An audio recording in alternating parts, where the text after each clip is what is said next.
I'm Sarah Stockdale. I'm Jeffrey Weinberg. I am Taven Irving. My name is Jacob Vilker. My name is Joel Valdez. My name is Alyssa Hoffman. I'm Josh Krowitz. My name is Zach Becker. My name is Xavier Morgan. My name is Joshua Melody Pizzato. I'm voting no to UIUC Divest because it hurts future job prospects. I'm voting no because this campus should be maximizing educational opportunities, especially for people who otherwise wouldn't have access to it.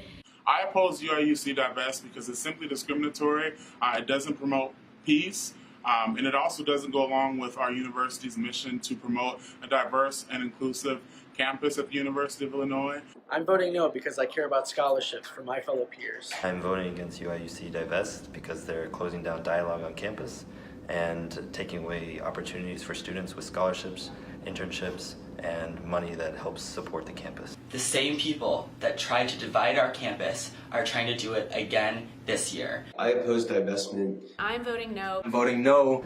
I'm voting no. I'm voting no to UIUC Divest. Make sure you go to vote.illinois.edu to vote no on March 7th and March 8th. I'm voting no, and I encourage you to do the same.